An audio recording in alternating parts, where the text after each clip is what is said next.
저희가 26장을 같이 읽었는데요. 오늘 본문은 누구의 이야기입니까? 우시야 왕의 이야기입니다. 이 우시야 왕은 16세 왕에 등극해서 52년 동안 다스립니다.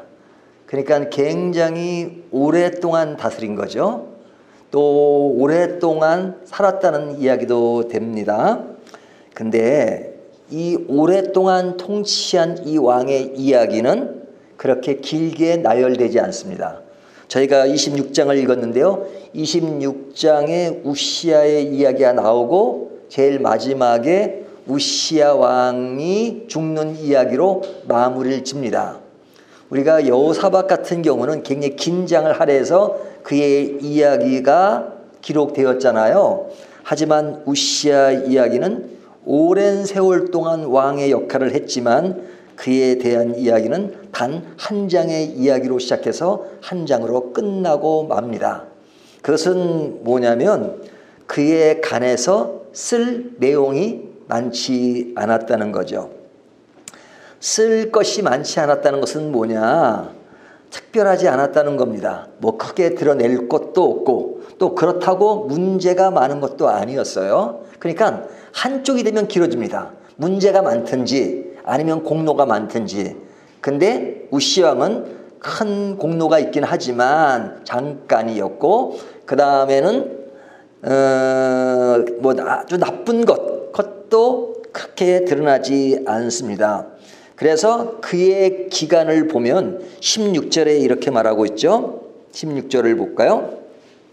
그가 강성하여짐에 그러죠. 강성하여졌다 그러죠. 강성하여졌다. 그러니까 그의 왕의 역할을 하는 동안 그냥 평범하면서도 나라 자체는 강성해졌다 이렇게 말하는 거죠. 그리고 우상 숭배를 했다 이런 것도 없습니다. 우리가 왕들이 잘 나가다가 끝에 가서 타락하게 되면 대부분 어디로 빠집니까? 그들이 우상 숭배를 했다 이러잖아요. 하지만 우시야 왕은 끝에 가보면 좋은 결말이 아닙니다. 하지만 그가 우상을 섬겼다, 뭐 하나님을 떠났다 이런 말은 없어요.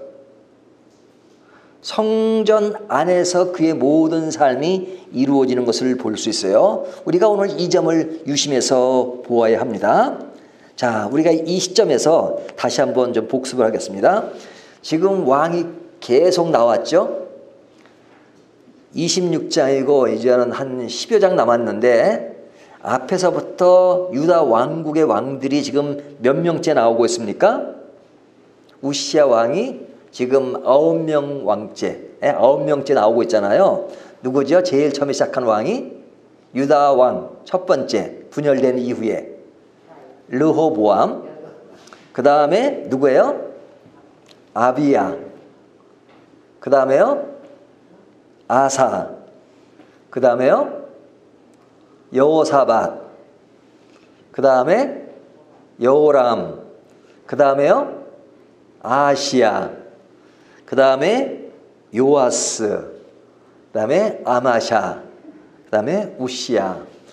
뭐 이거를 그냥 밤새고 외울 필요는 없습니다. 뭐 몰라도 상관은 없습니다. 하지만 우리가 역대하를 보고 한 왕에 대한 이름만 나열하는 것이 아니고 그래도 한 장 이상 그에 대한 행적이 기록되어 있으니까 쭉 보면서 아, 이 왕이 어떤 모습이었는가 하는 것을 생각하면서 이왕이면 기억하면 도저히 좋겠죠. 한 번 더 연습을 하겠습니다.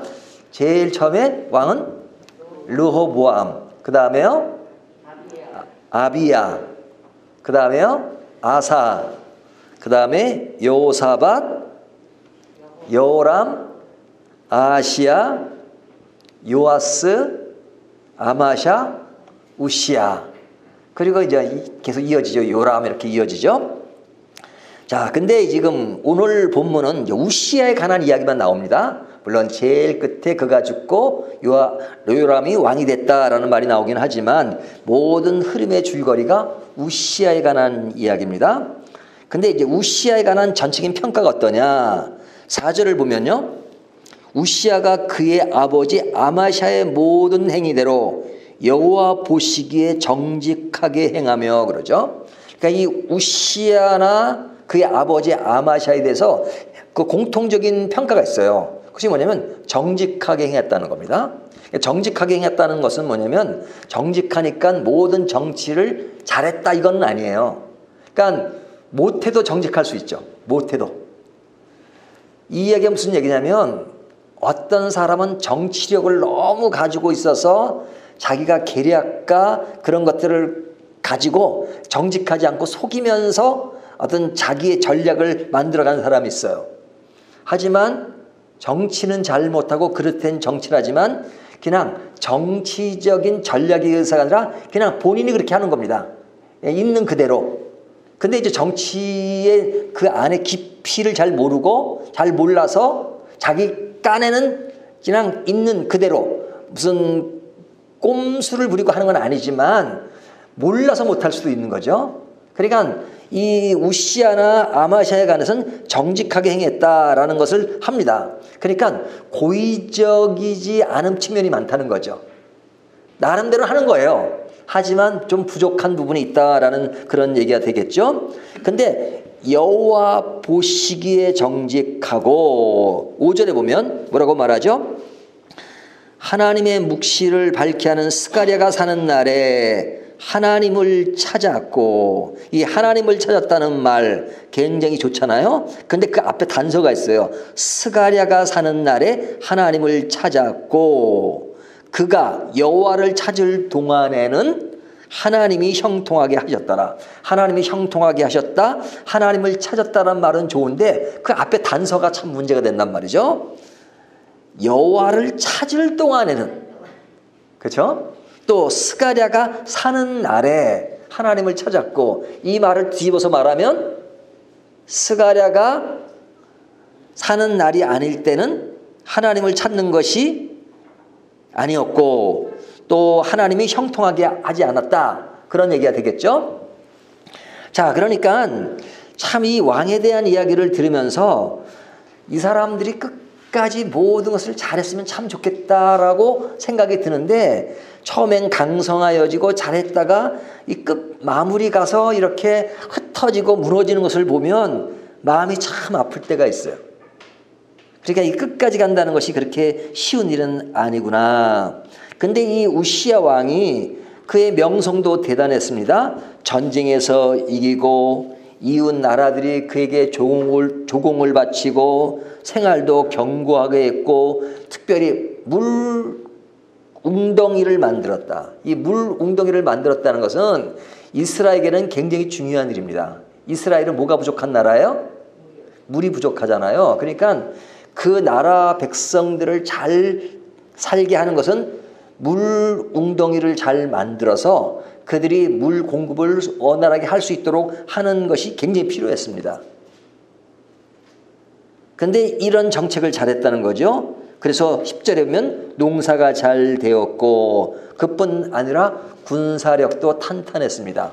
군사력을 탄탄하게 하기 위해서 군인들도 훈련을 잘 시켰지만 그 당시에 군사 무기를 개발하고 해서 탄탄한 국력을 가졌던 그런 시대였단 말이죠. 그러니까 이 우시야 왕은 정치적인 성향이나 또 그의 역량 이런 것들은 굉장히 좋았던 겁니다. 그래서 그에 대한 평가가 16절에 그가 강성하였다 이렇게 말하는 겁니다. 그러니까 그가 52년 동안 하면서 전성시대를 누렸다고 해도 과언이 아닌 겁니다. 근데 이것이 끝까지 가면 너무너무 좋았을 텐데 16절을 다시 보면요, 항상 뭐뭐뭐뭐 하다가 막 이렇게 나온단 말이죠. 그러니까 강성하여짐에 그 다음 얘기가 그의 마음이 교만하여 악을 행하여 그의 하나님 여호와께 범죄하되, 그러죠. 자, 강성하여지면 그 은혜에 감사해서 하나님을 더 잘 믿고 순종하고 따랐다, 이렇게 가면 참 좋잖아요. 근데 강성하여지니까 그의 마음이 교만해졌다. 그의 마음이 교만해졌다. 교만해지면서 악을 행하여 그의 하나님 여호와께 범죄하되, 그러죠. 그러니까 이 사람이 악행을 행했다.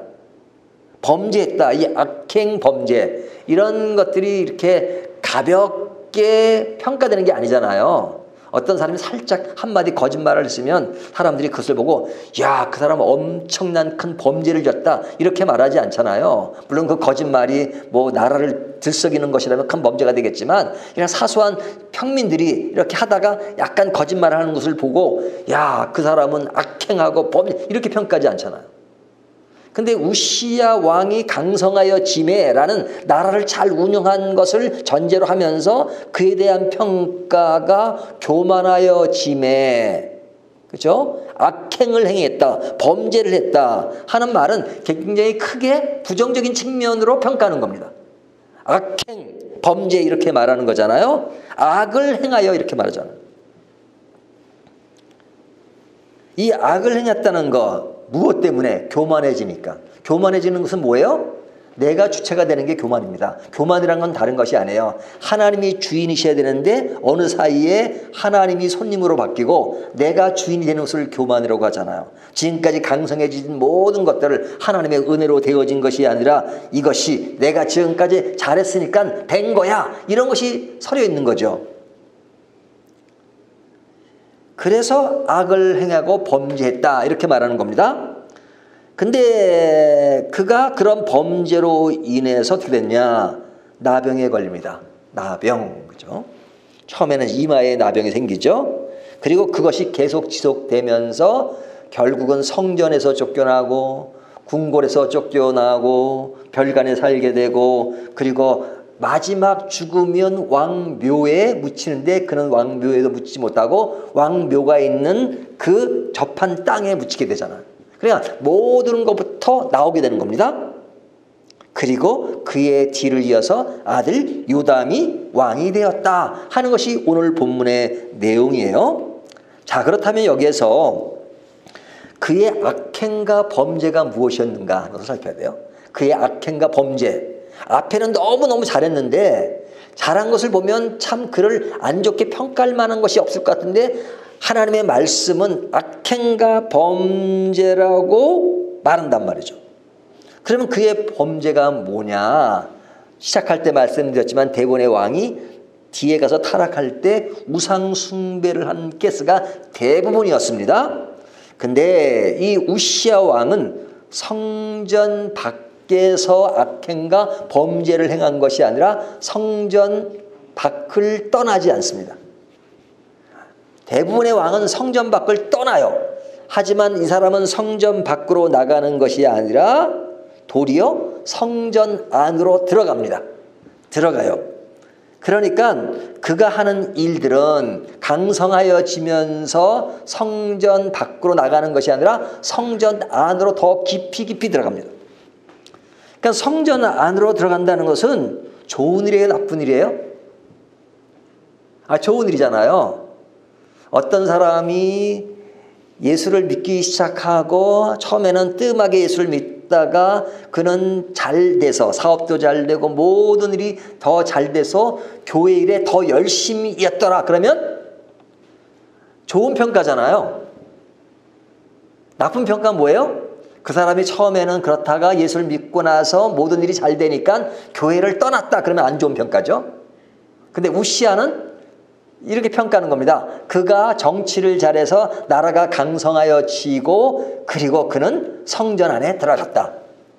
물론 다른 때도 들어갔지만 성전 안에 들어갔다는 이야기는 하나님을 저버리지 않고 더욱더 깊이 하나님을 향한 제도, 그 예배 그런 것에 더 깊이 들어갔다라고 말하는 거죠. 자, 들어가서 뭘 했느냐? 16절을 다시 보면요. 범죄했다는 말 뒤에 곧 여호와의 성전에 들어가서 향단에 분향하려 한지라. 향단에 분향하라 한지라 그러죠. 자, 그러니까 성전에 분향하러 한지라 이것은 뭐냐면 내가 어느 정도까지 깊이 들어갔냐면 향단에 분향하는 것은 누가 할 일이에요? 제사장이 할 일이잖아요. 제사장이 할 일인데 왕은 그 일을 맡은 자가 아님에도 불구하고 그는 더 깊이 들어가서 이제는 제사장 역할까지 본인이 하겠다는 거죠. 향단에 분향하려 한지라 그러잖아요. 그러니까 이제 강성하여지고 모든 것이 왕의 이름으로 되어지는 상황이니까 이제는 정치와 사회적인 제도와 이런 모든 것들을 능가해서 이제는 종교적인 측면까지, 종교라기보다는 신앙적 측면까지 내가 관여해서 내가 운영하겠다라는 생각을 가진 겁니다. 그래서 매일 성경에 보면 뭐라고 하냐면 우시아의 월권 뭐 이렇게 표현을 했더라고요. 근데 이것은 하나님의 규례, 법도 이런 것이 있는 거잖아요. 제사장이 하게 되었는데 왕이 하는 그런 것에 대해서 17절에 보면요. 제사장 아샤라가 여호와의 용맹한 제사장 80명을 데리고 그의 뒤를 따라 들어가서 그러죠. 이 아샤라라는 제사장이 그의 다른 제사장을 데려가는데 몇 명을 데려가요? 80명을 데려갑니다. 80명. 근데 그 80명이라는 숫자가 굉장히 많은 숫자잖아요. 근데 그것보다 더 재미있는 표현은 뭐냐면 여호와의 용맹한 제사장. 용맹한 제사장. 용맹한 제사장이라는 말은 뭐냐면 하나님을 생각하고 사람의 눈치를 보지 않고 가는 제사장이다. 이런 말이죠. 하나님이 보시기에 용맹한 사람이에요. 여호와의 용맹한 제사장. 그러니까 하나님의 뜻을 최고의 가치로 알고 그것에는 어떤 누구와도 타협하지 않고 하나님의 뜻대로 가겠다 하는 그런 제사장 80명이란 말이죠. 우리가 성경을 보면 그릇된 제사장, 그릇된 거짓 선지자 이런 사람들이 굉장히 많이 나오잖아요. 근데 여기에 80명은 하나님의 용맹한 제사장이었다 그러죠. 근데 이 사람들이 용맹했다는 것이 뭐와 비교되냐면 우시아 왕의 정치력이 굉장했죠. 그냥 성전까지 장악할 정도의 힘을 가졌으니까 굉장히 강성한 겁니다. 그가 강성하다는 이야기는 뭐냐면 그의 앞에 용맹했다가는 그냥 잘릴 확률이 많고 그의 힘을 당하지 못하고 자기에게 위험이 올 수 있는 가능성이 많은 그 시대적 흐름이라는 거죠. 그렇죠? 우시아 왕이 굉장히 센 거예요. 당시에. 세니까 성전까지 들어서 자기가 향단의 분향까지 하려고 하는 거잖아요. 근데 그 당시에 용맹한 제사장 80명이 들어갔고 그리고 여기에 제사장 아샤라가 이제 왕에게 할 말을 합니다. 18절 볼까요? 우시아가 왕 곁에 서서 그에게 이르되 우시아요 여호와께 분향하는 일은 왕이 할 바가 아니요 오직 분향하기 위하여 구별함을 받은 아론의 자손 제사장들이 할 바니 성소에서 나가소서. 왕이 범죄하였으니 하나님 여호와께서 영광을 얻지 못하리이다. 지금 그 왕에게 그것은 당신이 할 일이 아닙니다. 그러니까 나가소서 그러죠.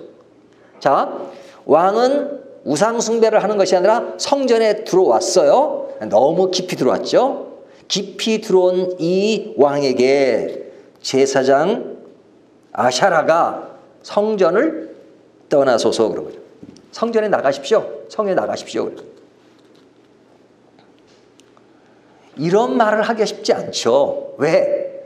왕이 약하고 제사장을 의지하에만 살 수 있는 그런 상황이고 너무너무 빈약해서 도움이 절실해 필요한 때면 뭐 이런 말을 해도 왕이 그냥 제사장을 의지하겠죠. 제사장을 의지했던 경우가 많잖아요. 하지만 지금 왕은 너무너무 강한 힘을 가지고 있는 겁니다. 그때 여기에 제사장은 아사랴는 아주 담대하고 정의감을 내세우고 그리고 목숨의 위험이 있을 수도 있죠. 하지만 그와 더불어서 80명의 용맹한 제사장이 함께 들어가서 왕의 그릇된 행위에 대해서 지적을 한 겁니다. 그렇게 하지 마십시오. 성전을 나가소서. 그런 열정과 성전을 향한 마음이 있지만 그런 것이라면 나가십시오. 이렇게. 근데 우시아가 나갔습니까? 나가지 않았습니까? 안 나갔어요. 안 나갔어요. 19절을 보면 화를 냅니다. 우시아가 손으로 향로를 잡고 분향하려 하다가 화를 내니 화를 냅니다. 그리고 향로를 잡고 분향하려 하다가 화를 낸다 하는 말이, 그가 제사장에게 화를 낼 때에 여호와의 전안 향단 곁 제사장들 앞에서 그의 이마에 나병이 생긴지라 그러죠. 자, 그때 막 화를 내고 그랬을 때 그의 이마에 나병이 생겼다 그러죠. 바로 생겨버린 거죠.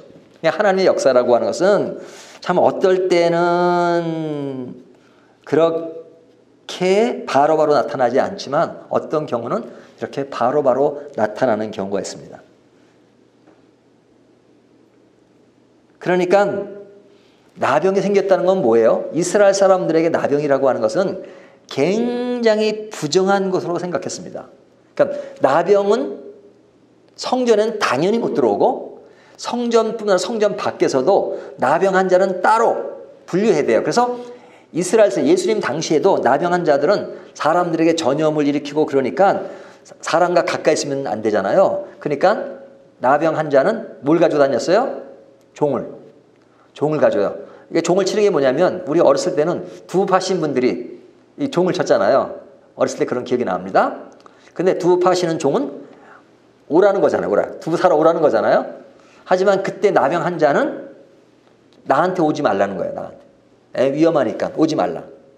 격리가 되는데 주로 격리된 장소에 있어야 돼요. 하지만 굳이 밖에 나와야 될 때는 종을 치면서 내 곁에 오지 마십시오 하는 표시예요. 종이 없을 때는 어떻게 해요? 소리를 질러야 돼요. 나병 환자라고. 나 나병 환자요. 오지 마세요. 나 나병 환자요. 나병 환자요. 그렇게 했단 말이죠. 그러니까 사람들과 격리되는 이 사람은 당연히 성전에 못 들어가죠. 성전은 거룩한 것이니 그러잖아요.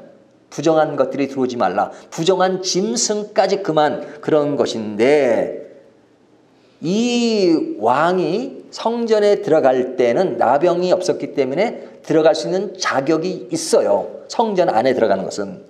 하지만 성전 안에 들어갈 자격은 있지만 향로에 분향할 자격은 없는 겁니다. 근데 그것까지 했는데 나병이 생겨버려요. 나병이 생겼다는 것은 일반적으로 들어가는 그 수준도 이탈돼 버렸다는 거죠. 자격이 상실됐다는 거죠. 그러니까 바로 제사장들이 그를 쫓아냅니다. 20절 보면 대제사장 아샤라가 모든 제사장이 왕의 이마에 나병이 생겼음을 보고 성전에서 급히 쫓아내고 여호와께서 치심으로 왕도 속히 나가니라. 그러니까 속히 쫓아내고 나가요. 그러니까 쫓아내는 그 내용이 뭐예요? 왕이 만약에 나병이 없었으면 그는 좀 더 버틸 수도 있었을 겁니다. 하지만 나병은 이스라엘 모든 백성들이 부정한 병이라고 생각했고 성전에 들어갈 수 없다는 그 모든 것은 아주 어떻게 뭐 다른 말로 이야기할 게 없어요. 그러니까 나가시오. 그러니까 나갈 수밖에 없었다는 거예요.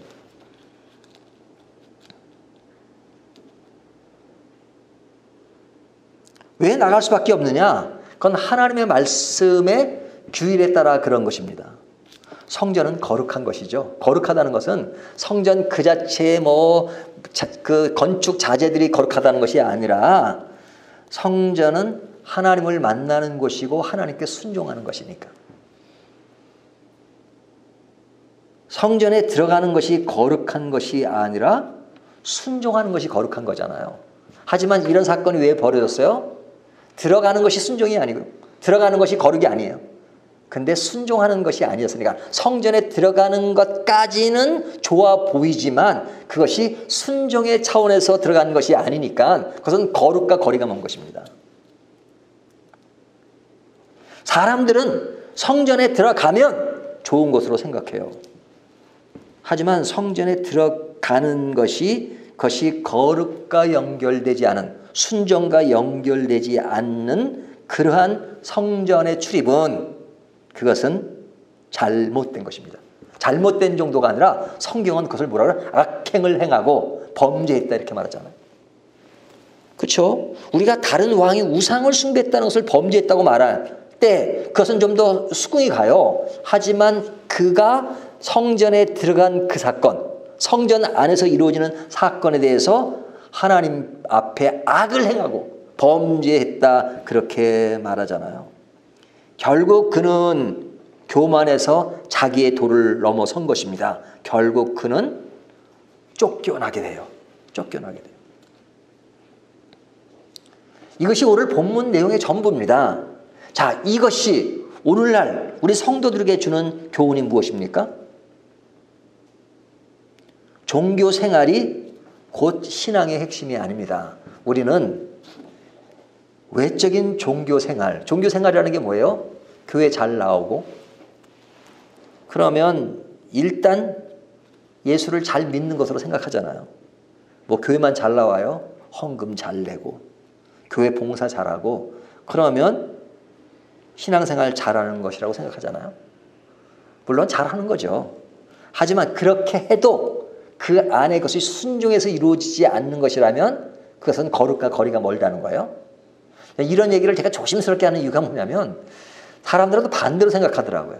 그러면 교회 안 나오고 또 뭐 신앙생활 제대로 안 해도 그냥 내가 마음으로 예수만 믿으면 잘 믿는 거냐? 그렇게 생각해요. 이게 참 너무 또 극단으로 가서 항상 말이 조심하게 되는데, 교회도 안 나오고 헌금 생활도 안 하고 그러면 그 자체는 거론할 필요가 없는 겁니다. 신앙생활 제대로 안 하는 거죠. 그거 가지고는 더 이상 얘기할 게 없어요. 그 자체가 신앙생활을 제대로 안 하는 거예요. 하지만 내가 어떤 외적인 형태를 다 갖추고 있다 할지라도 그것도 곧 신앙생활을 잘하고 있는 것이 아니라 그것을 다시 한번 순종의 차원에서, 거룩 차원에서 이루어진 것인가를 평가해 봐야 된다 이거죠. 우시야 왕은 정치를 잘했어요. 그리고 그가 하는 모든 일들, 성전 밖에서 일이 아니라 성전 안에서 이루어지는 일들입니다. 하지만 그럼에도 불구하고 악행을 하고 범죄를 했다는 이유는 뭐예요? 순종의 차원에서 이루어지는 일이 아니기 때문에 자기의 열심이에요. 자기 교만. 그렇죠? 향료에 분양하는 것은 제사장 몫으로 하게끔 규례, 하나님의 말씀에 규정되어 있는 것이라면 거기에 따라야 되는 것이죠. 하지만 내가 강성하여지니까 이제 내가 하겠다라는 것은 불순종에서 이루어진 것이기 때문에 비록 성전 안에 들어간 일이라 할지라도 그것은 거룩한 일이 아니라는 거예요.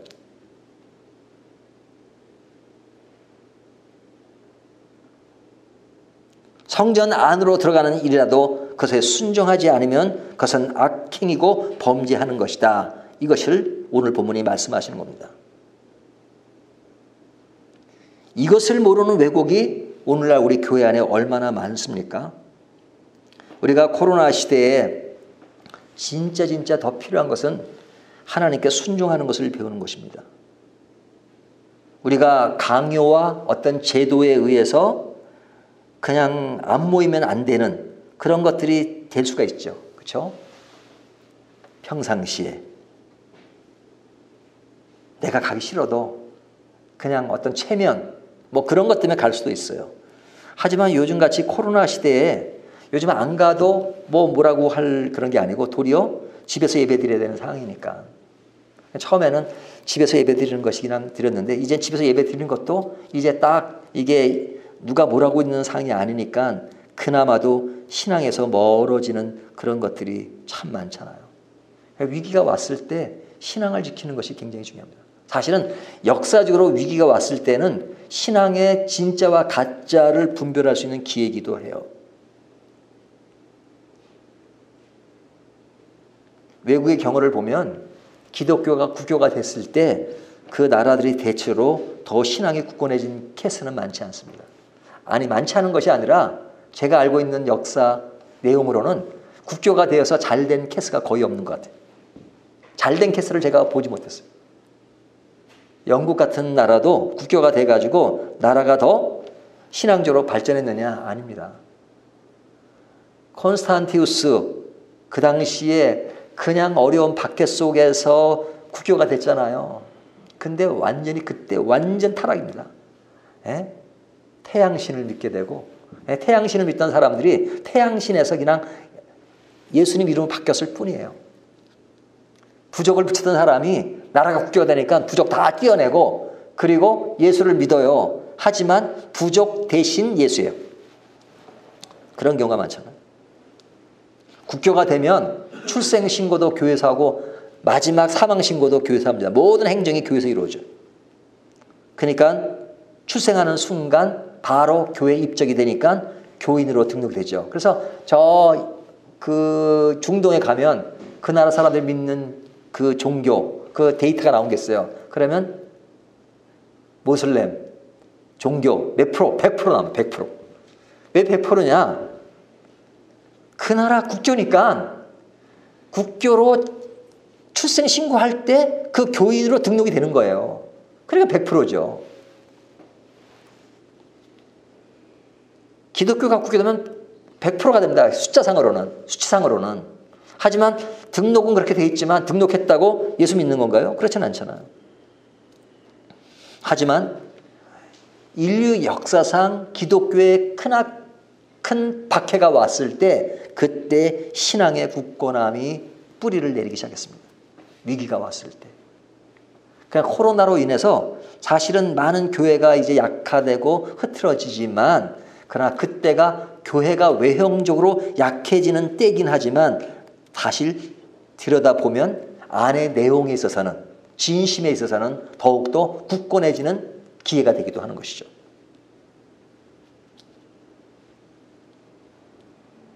박해 속에서 신앙이 굳건해진다 하는 것을 오늘 본문이 보여줍니다. 오늘 본문을 다시 한번 정리하면 우시야 왕은 성전 안으로 들어간 것이지만 그것이 하나님의 순종에서 이루어진 것이 아니기 때문에 그것은 하나님 앞에 악행이었다. 범죄였다. 그렇다면 우리는 신앙생활 안에서 이루어지는 일이기 때문에 범죄인 줄 모르고 행하는 일들이 얼마나 많은가 하는 것들을 다시 한번 점검해 볼 수 있는 기회입니다. 그래서 우리가 외형적인 형태는 신앙적인 모습을 띠고 있지만 내 영혼 깊은 곳에 내 마음속에 진정 주님을 만나고 주님과 교제하며 주님의 뜻대로 살며 신앙의 그 정로를 가고 있는가 하는 것들을 다시 한번 생각해 보시면서 우리의 신앙을 더욱더 점검하는 저와 여러분이 되시기를 주님의 이름으로 축원합니다.